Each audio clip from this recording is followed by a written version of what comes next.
Hello, everyone, and welcome to another Winner Circle Sports Betting Podcast. Sean Higgs coming at you here. It's Monday, the 28th, the Money Monday of April. Man, what are we, 2 days away from the end of the month? We got May coming right on. It goes fast. It goes fast. Hello, NFL. NFL at the end of July already. All right, listen, folks. You're tuning in here on a Monday for some NBA free pick action. Before we get to that, hit the like button here on the YouTube channel for the Winner Circle Sports Betting Podcast. Leave a comment what you think about the Cavs and the Heat and the Rockets and the Warriors today. Maybe you got something else, side total, perhaps a player prop. Comment section is open. You don't discriminate. Get on in there. Tell us what you like today. Notification bells on so you know each and every day NBA free picks, MLB free picks. As I mentioned, Hall of Fame game free picks coming up shortly. I'll be right around the corner for that. Listen, you're laughing. It's May, guys. It's May, and then it's June, and then it's the All-Star break, and it's bowl season. And look at this. It's Valentine's Day. We're talking about what we got to get for Valentine's Day. I'm just saying. Maybe not that fast. Listen, these are our free picks today, all right? We want you to win money. You head on over to gamblersworld.net, our sponsor for our best bets and premium action. NBA playoffs in full swing. Get that playoff package. Takes you all the way through the championship game, whether it's 4, 5, 6, 7 games. Every single pick from your capper in the NBA playoffs for just $279. A great deal for you there. Now you want something a little less, but still price-wise pretty good. How about a 3-7, a 30-day package? Guaranteed to show you profit over that time, or we credit you back. But listen, 30-day package, you're going to make money across the board. Whether, again, we have leaderboards here. You see the NBA leaders, the hockey leaders, the baseball leaders, the football leaders. It's all right there for you. You can grab whoever you want on that 3-7, 30-day package. Again, it's guaranteed to show you the profit. Or on a random day like today where you have hockey playoffs and NBA playoffs and baseball, maybe you want a daily pass, which is probably the best value overall for $69.99 when most of the cappers here, us three included, are going to have multiple packages up with multiple picks up. A day pass for less than $70, definitely worth the while there. So you don't want to miss out on that. Now, we're going to jump right in because Doug's got a player prop. We're not going to waste time. We got a player prop, and I love it. We'll talk about the games in a second, but let's jump into some player prop action. Doug, how was your weekend overall? And I know you got the prop today, but do you have anything premium up in today's action? I do. I have I got a play that I got 2 plays actually. One in baseball. Okay, a nice play. It's Monday Mauler. Okay, like to put that into play, and then I got a NBA game that I think is going to be no contest in one of the 2 games that are on the board there. So something that I really like in a situational play there. So yeah, so that was good. In terms of results, well, happy again. Okay. Went with the last 2 days. Yesterday was 2-0, 3-1 on Saturday. So that was very good. So and Major League Baseball, 27-12 run. Okay. Strong as could be there. NBA, 18-12, 60%. Okay. There. Hockey continues to roll. Nothing yesterday for hockey, nothing today, Monday, but probably 2 games on Tuesday. So looking forward to that. But I believe hockey's 155, okay, across the board in hockey there. So over the last 58 days, 119 and 51, okay. So it's been a tremendous stretch of 2 months. And I believe number 1, I think it's in win percentage here, the last 2 months, last 60 days, I believe it says.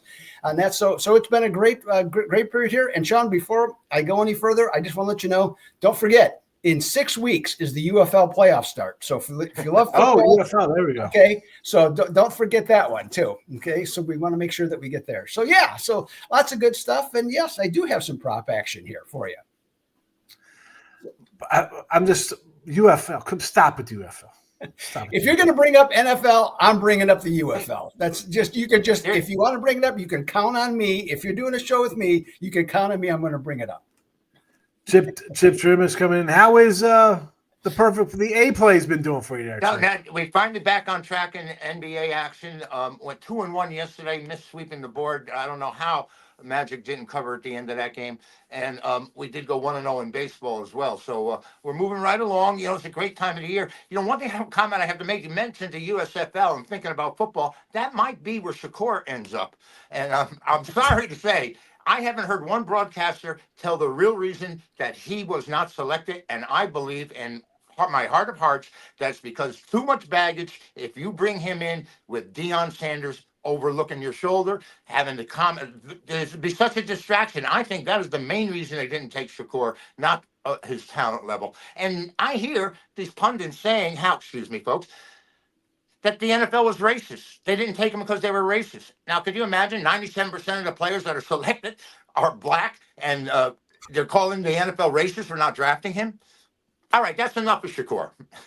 But we had a good weekend in basketball, and baseball's coming along. So one game up there tonight in the NBA, and I'll have 2 in Major League Baseball. I think with Sanders, and I was saying on the most show, I said, I feel bad that he's left hanging there. Like, he's a top 5. Who said he's a top 5 pick? ESPN. I mean, this is also. All media did that. He looked like a player. Deion came over. Year 1, they had Colorado to make the playoffs, the college football playoffs. They thought this team was a college football playoffs. Yeah, I think it all had to do with Deion. I really do. I think coaches don't want him looking over their shoulder or making comments, and I think that's the main reason that he dropped. Well, not his talent level. You're only going to get the releases of what these people said happened in these interviews. But if the number one thing that he said in the interviews was, and he said it at the combine, because there's video of it on Twitter, you can find it, where he's like, well, I'll go into a team. I'm going to change the culture. It'll be our way. We did it at Jacksonville. We did it in Colorado. We'll do it in the NFL. So if I'm a coach, well, I mean, you had your dad with you. So what does that mean? So when things go bad here, it's my fault and I'm out the door. Yeah. And then when he leaves that, the coach is going to say that, GM's going to be like, well, maybe it could be, what's the GM going to say? It could be the coach's problem, because then the coach just has to say, yeah, I'm the problem, but then it's because you don't have enough talent around me, and now it's on the GM. You don't need that. Ask for a guy who. I think the Browns went 13 and 12. He didn't win a bowl game. The Browns were smart taking 2 quarterbacks, because if one of them fails at the end of the year, next year, they're not at ground zero again. At least they'll have somebody, and probably somebody to trade as well. But I'm surprised he went that low. I was, when they took Gabriel, and again, I thought he was probably like a 4th or 5th round pick anyway, just on what we saw him as, his completion percentage. I just watched a video of him and Cam Ward doing a little practice together, and Cam Ward's making fun of him. He's like, they gave you a completion award of 74%. He goes, for throwing bubble screens and checkdowns. He goes, if I did that, I'd be at 90%. Right. And I'm not a huge Cam Ward fan. I'm like, that guy's going number 1. That's kind of crazy. I've watched 2 clips of him and Sanders doing practices together, and Cam Ward's talking like a football player. He's Shedeur's like, you want to do a rap video? He's like, no, I don't make my money from rap. I make my money from football. So if that's the kind of nonsense, and then you have, again, if I'm the Saints with a rookie quarterback or a rookie head coach, I don't want that headache. Tyler Shuck, however, what are you doing taking that cat? He's 26. He's been hurt 4 to 7 years he's played in college football. How about Dylan Gabriel? I mean, he's played 6 years in college. This guy's got to be 38 years old. And he's 5'11". But you saw Bo Nix kind of had a little success too as an older player. I think this age thing is, everybody just wants to take some 20-year-old like this is the NBA. Like, he's 18, he's got talent, he sits on your bench for 4 years. How about I don't care if a guy has 100 starts. At least he's seen a bunch of things. He's coachable, and he kind of knows things. You bring out 20-year-olds who, come on. This is a guy who's coached by his dad. We all played sports as little kids somewhere. How good was the coach's son? He was probably a little better than somebody, but he's a coach's son. He's going to get the benefit of the doubt. He was always the starting pitcher. I don't want that. No coach is going to want that, especially in the first round. That's not. They don't want even him in at the all. third round. Yeah, I think Shedeur made his own bet on that one, and anybody can say whatever else they want about it. I just, you know what, they like more than one person said this weekend, if a guy can play, they're going to take him. They've got guys with all types of criminal records in here, serious charges. Guys played, and they come back and get a second chance. If you can play, you're that good. They're drafting you. They do not care. So it's more than if he was that good, he would have been drafted somewhere higher. I think he went where he should have went. I'm actually shocked that they took him after Gabriel because I thought at that point the Raiders or the Cowboys. I could see the Cowboys doing him a favor and taking him. Did you see though the when they announced the draft pick and they had the camera sitting in front of the Cleveland coach and the Cleveland general manager? They said and with the fifth or whatever pick in the 5th round, the Cleveland Browns take, and they're looking at the camera and they hear the name and their expression on their face does not change. No, it's like when are you being held hostage? So so just what were they doing? Why would they? Again, I thought the Raiders, because there's chatter about the Raiders taking them. Why not? Listen, in the 5th round, you want to take a shot? I don't know why the Raiders didn't take him. To tell you the truth, but it may be Dion. I'm telling you, it's just a cloud hanging over this kid's head. Now he looked like an athlete to me. I mean, he may progress. He looked a lot like the kid from Washington, Daniels, but a little spindly, not quite as strong. I don't know. I can't see any other reason that he dropped so low. I mean, Mel Kiper had him as the number 1 guy on the list. You have to respect his opinion. I know it's not always correct, but he had him number 1, and the guy doesn't go until like 150th pick or whatever. My goodness. By the way, he could have got 100 to 1 that he wouldn't have been picked before the first 55 selections. So think about that. You bet against him. If you bet him not to be picked in the first 55, you got 100 to 1.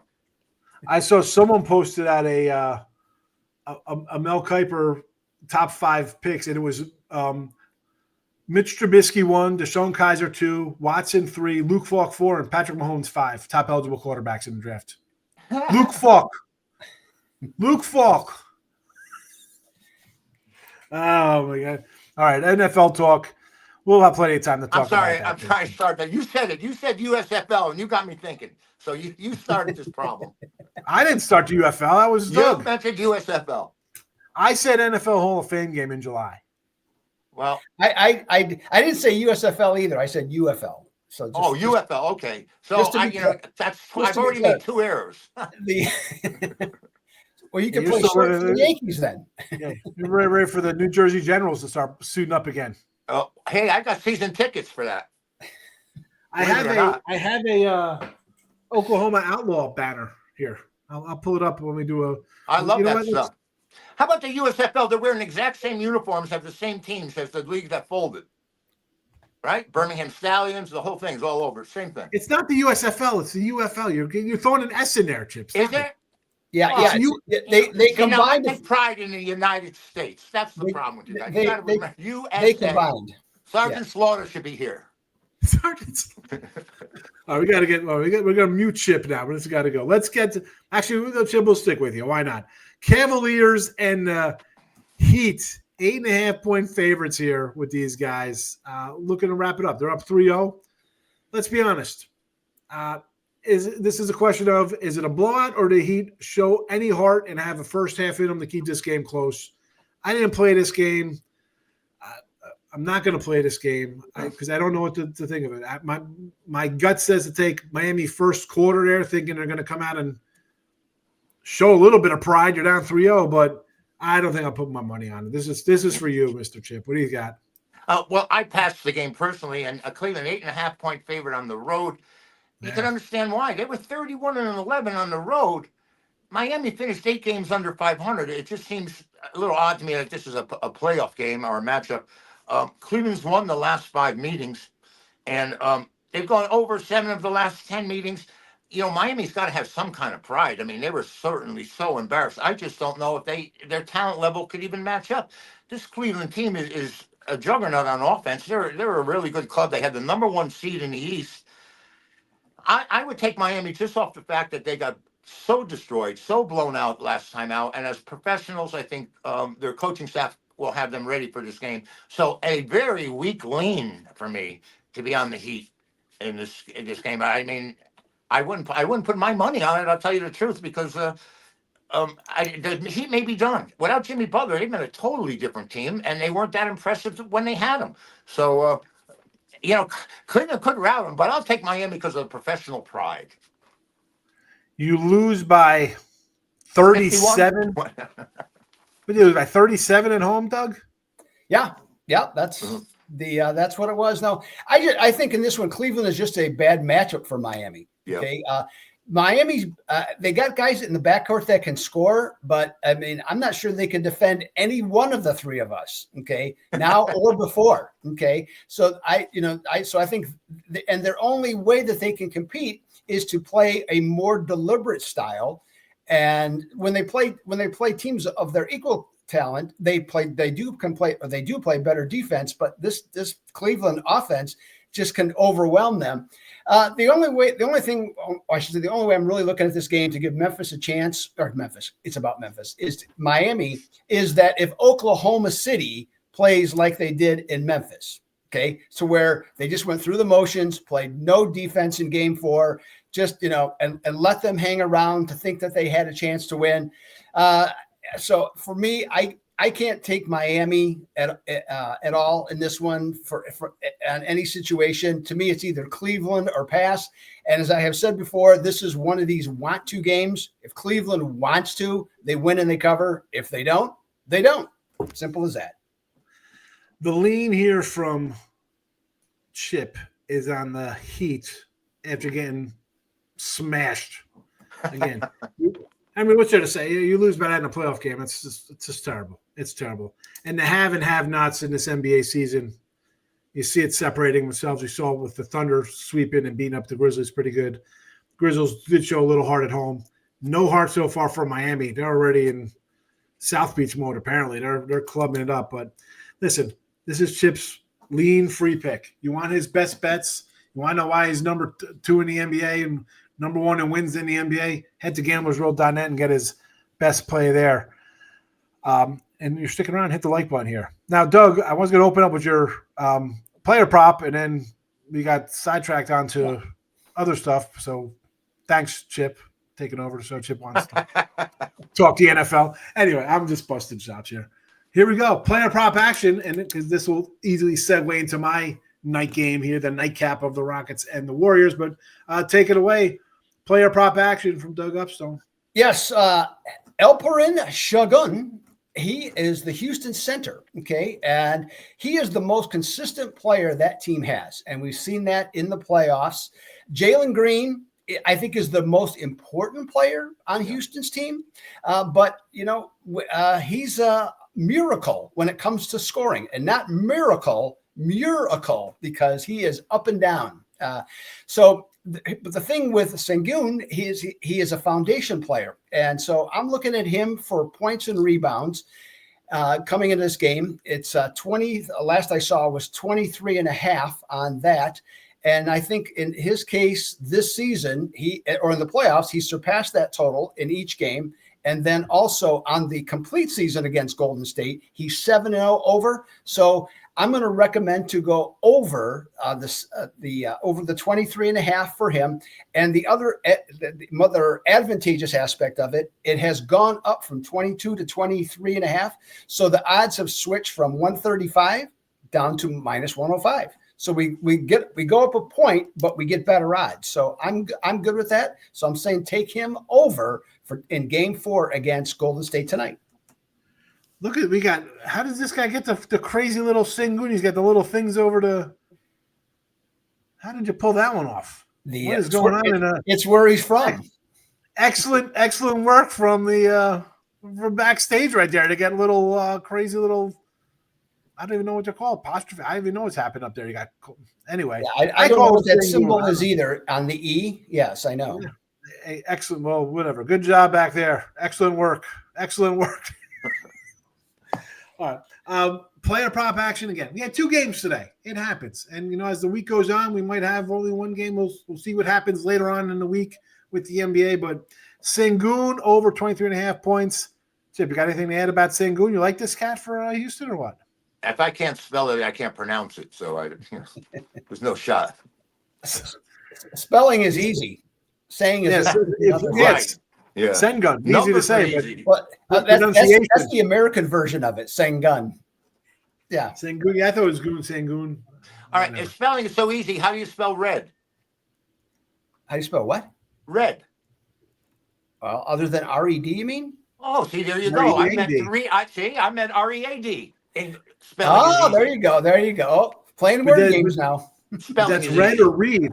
Is I that know read 7 or to 3 read is or 10 no REED? matter what, but I don't know if red is read.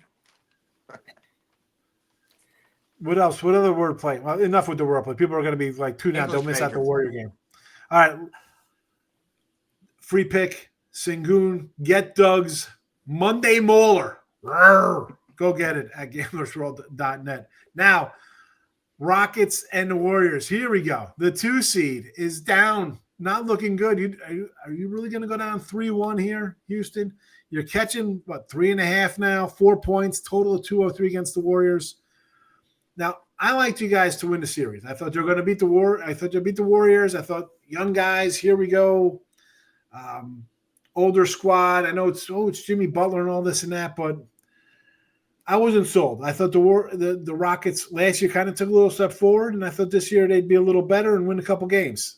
As not meant to be. They did win the game where they were a similar 4-point favorite, and I was doing a free pick last week here, and I said, you're going to give me 4 points with the Warriors. You got to think about taking it. Did not work out for me. It was a loser. The Rockets with their big win there. Again, the old zigzag. I mean, are you zigzag people? I know people like that kind of angle in the playoffs. I understand that.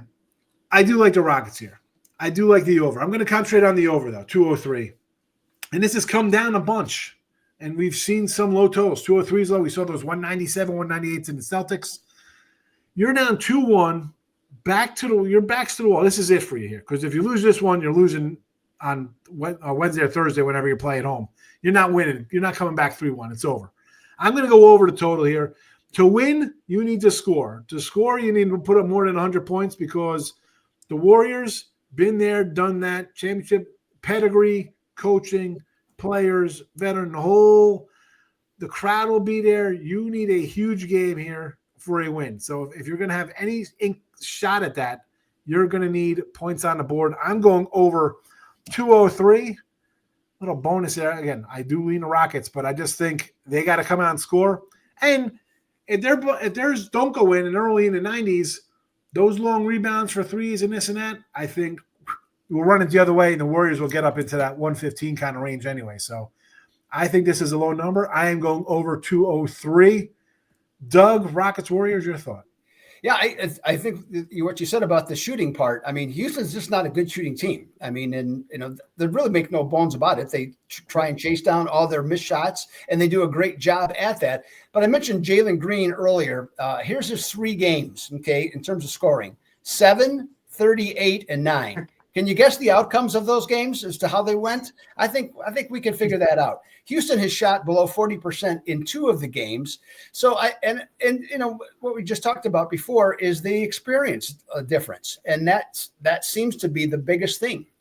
Game 1, just they weren't prepared. They played out of character. Houston did, and they were up 2 points going into the fourth quarter in Game 3. Okay, so they were right there, and they just could not make shots. So that's the problem.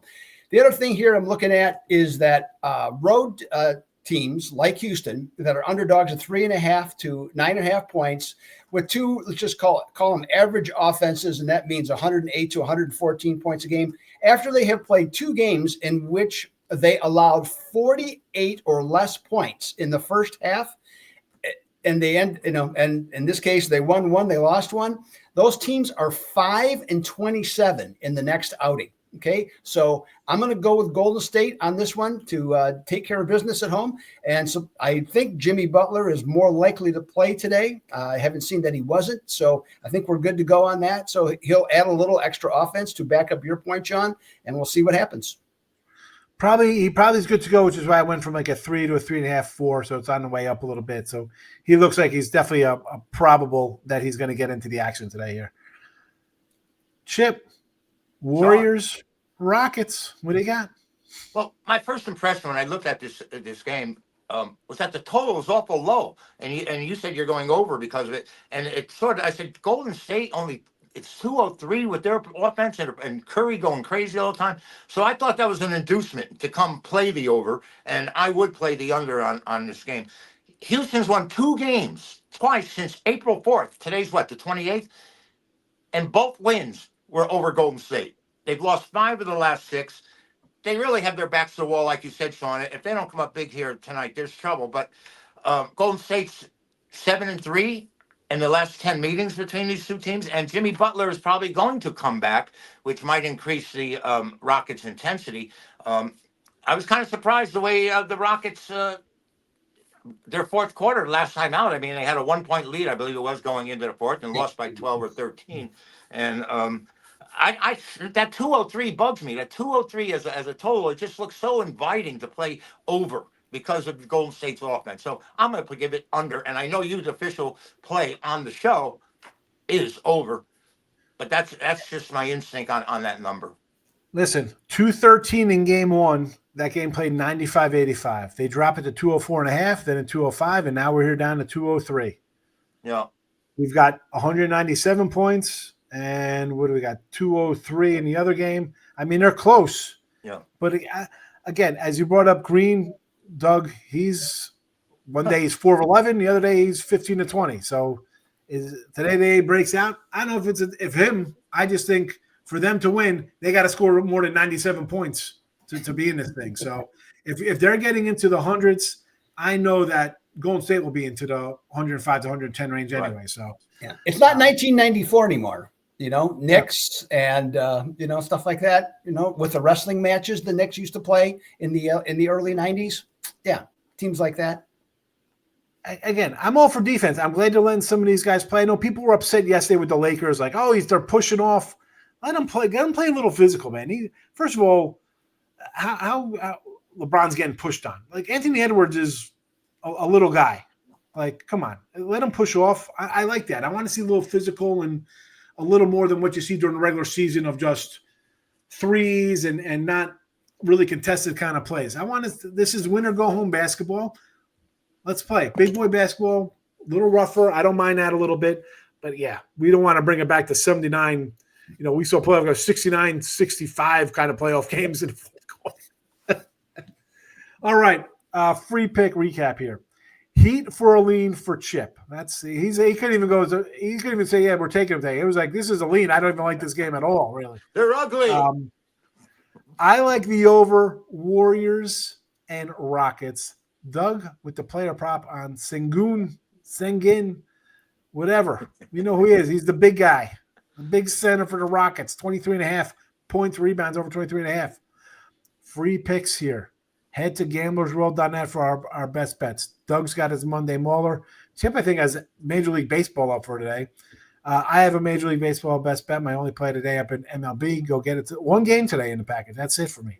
But before we get out of here, today in sports, there's got to be something good with NBA base. I hope some good baseball stuff from how about that? Back in 1902, the Highlanders and Wee Willie Kissel and Hacksaw Magoon came in and yeah, but I got facts for you.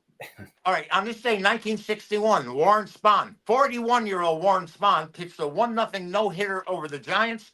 He had hit 24 home runs in 7 years, ended his career with 35 home runs as a pitcher, and that's not bad for a guy that never see a plate appearance if he played today. He's the all-time winning lefty, by the way, Warren Spahn, 363 wins, and didn't win a game until he was 25 years old. And Willie Mays got his first hit off of Warren Spahn, a home run at the Polo Grounds. In 1967, on this date, Muhammad Ali refused induction into the service, and he was the only person that was prosecuted during the Vietnam War for being a conscientious objector. He was denied, the only person in America that was denied that right at that time. Billy Martin was hired in 1985 by the Yankees for the fourth time. Him and George used to fire him every other week and bring in somebody else. And here's a good one. Fernando Valenzuela. Remember that guy? Oh, yeah. 1985, he opened the season with 41 scoreless innings, which still stands today as a record. 1988, Baltimore lost their 21st game in a row. It looks like they're trying to get back there. And here's one of my favorites. In 2007, you remember Jamarcus Russell? Sure. Great Oakland first round Raiders pick. Drafted that guy out of LSU, never got there. And in 2018, you go figure, the Seattle Seahawks drafted the only one armed player in NFL history. I don't know why. Pete Gray played baseball with one arm, but I don't know how you can do it in football. That's it for April 28th. He's still playing, that guy. Was he on Tampa Bay too? Tampa Bay is a guy with. Yeah. Yeah, he has another limb, not a full arm that he plays with, but that guy. And it'd be pretty tough if you had a prosthesis on the leg. Yeah, I'd go along with that. But I mean, you're missing a hand, though. You could still kind of wrap up. You got your whole arm. It's not like you could still wrap up missing a hand. Yeah. So not completely. He doesn't have a full arm on that. Can't be called for holding. He was actually he's a nice player. He was. Can't be called for holding, really. You have to go in there. Hey, it's a shortcoming, but this guy. The jokes. This is terrible. I was going to mention how Jim Abbott as a guy. I mean, that's some talent there. Yes. Playing baseball with one hand. That's throwing the ball, putting the glove on. That's I don't know. We're talking about the Yankees and Billy Barton. How about Jim Abbott throwing a no-hitter for the Yankees? Anyway, next level. We got to get out of here before Chip really gets us demonetized here and taken off YouTube channel for things go awry. Like button, gamblersworld.net for our best bets. The Heat, Rockets over. Sengun, 23.5 rebounds and points over the total from Doug. We'll be back tomorrow with more NBA for you. Thank goodness Chip won't be with us insulting handless people. Good luck, everybody. Bye.